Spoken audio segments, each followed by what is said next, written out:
നിലമ്പൂരിൽ ശശി തരൂരിനെ വിലക്കി കോൺഗ്രസ്. പ്രചാരണത്തിന് തരൂർ വരേണ്ടെന്ന് കോൺഗ്രസ് നേതൃത്വം.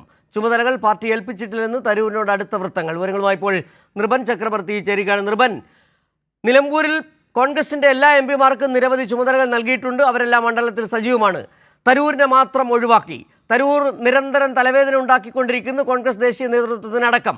അക്കാര്യങ്ങൾ കൂടി ബോധ്യപ്പെട്ടതിൻ്റെ അടിസ്ഥാനത്തിലാണ് ഇപ്പോൾ നിലപാടെടുത്തിരിക്കുന്നതെന്ന് മനസ്സിലാക്കാൻ കഴിയുന്നത്. എന്താണ് തരൂരുമായി അടുത്ത വൃത്തങ്ങൾ പറയുന്നത്? ഒപ്പം തന്നെ KPCCയുടെ ഔദ്യോഗികമായി എന്തെങ്കിലും വിവരങ്ങൾ നൽകുന്നുണ്ടോ ഇതുമായി ബന്ധപ്പെട്ട്?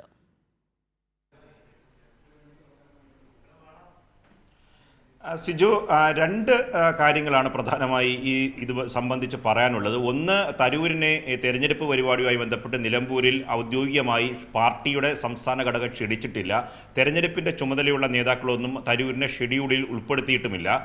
തരൂര് ഈ പരിപാടിയിൽ നേരത്തെ സിജു സൂചിപ്പിച്ചതുപോലെ തന്നെ AICC വർക്കിംഗ് കമ്മിറ്റി അംഗമാണ്.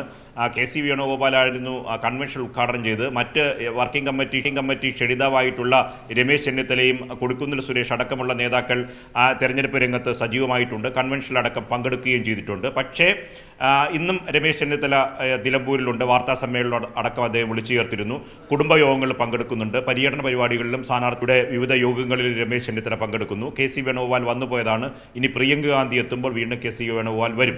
പക്ഷേ തരൂരിനെ ഒരു തരത്തിലുള്ള ചുമതലകളും കേരളത്തിലെ കോൺഗ്രസ് പാർട്ടിയോ ഒപ്പം തന്നെ UDFൻ്റെ ഈ തെരഞ്ഞെടുപ്പിന് ചുക്കാൻ പിടിക്കുന്ന നേതാക്കൾ നൽകിയിട്ടില്ല. മാത്രമല്ല, തരൂരിനെ നിലമ്പൂരിലേക്ക് തെരഞ്ഞെടുപ്പ് പര്യടന പരിപാടിക്ക് വേണ്ടി കേരളത്തിലെ നേതാക്കൾ ക്ഷണിച്ചിട്ടുമില്ല എന്നതാണ് നമുക്ക് ലഭിക്കുന്ന വിവരം.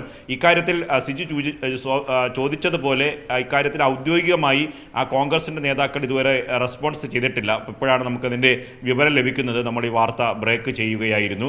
ഇനി ഇത് സംബന്ധിച്ച വിശദാംശങ്ങൾ തരൂരിൻ്റെ ഭാഗത്തു നിന്ന് ഒപ്പം തന്നെ കേരളത്തിലെ ഈ തെരഞ്ഞെടുപ്പിൻ്റെ ചുക്കാൻ പിടിക്കുന്ന UDFൻ്റെ നേതാക്കളും പ്രതികരിക്കേണ്ടതുണ്ട്.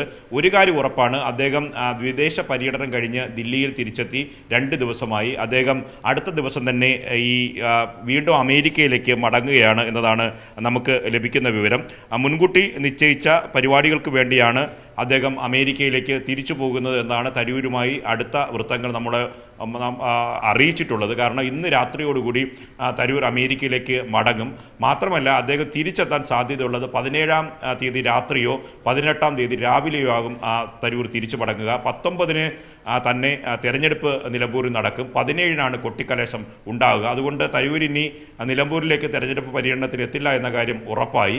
തരൂരിനെ പോലെ ഒരു നേതാവിനെ എന്തുകൊണ്ടാണ് മാറ്റി നിർത്തുന്നതെന്ന് ചോദിച്ചാൽ അത് സിജു നേരത്തെ സൂചിപ്പിച്ച ഏറ്റവും പ്രധാനപ്പെട്ട കാര്യം തന്നെയാണ്. വിദേശ പര്യടന പട്ടികയിൽ പോലും തരൂരിനെ കേന്ദ്ര സർക്കാർ ഉൾപ്പെടുത്തിയത് അത് കോൺഗ്രസിൻ്റെ പട്ടികയല്ല, AICC നൽകിയ പട്ടികയല്ല എന്ന കാര്യം വിവാദമായിരുന്നു. അതിനെ പൂർണ്ണമായി തള്ളിക്കൊണ്ട് രാജ്യത്തിനെ സേവിക്കാൻ കിട്ടുന്ന രാഷ്ട്രത്തിൻ്റെ ഒരു പൗരനെന്ന നിലയ്ക്ക് ഞാൻ സർക്കാർ ക്ഷണിച്ചാൽ പോകുമെന്ന് തിരിച്ചടിക്കുകയും തരൂർ ചെയ്തു. അതിനുശേഷം തരൂരിന് വലിയ സ്വീകാര്യം ലഭിച്ചു. വിദേശ പര്യടനവുമായി ബന്ധപ്പെട്ട് നിരവധി വീഡിയോകൾ കേന്ദ്ര സർക്കാരുമായി ബന്ധപ്പെട്ട ആൾക്കാർ തന്നെ പ്രചരിപ്പിച്ചു. ഇതൊക്കെ തന്നെ മാറി. ഈ തരൂര് നിലമ്പൂരിലേക്ക് എത്തുമ്പോൾ സ്വാഭാവികമായും മാധ്യമപ്രവർത്തകർ ചോദ്യങ്ങൾ ചോദിക്കാനിടയുണ്ട്.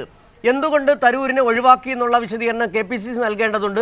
എന്തുകൊണ്ട് നിലമ്പൂരിലേക്ക് പോകുന്നില്ല എന്ന് തരൂരും വിശദീകരിക്കേണ്ടി വരും.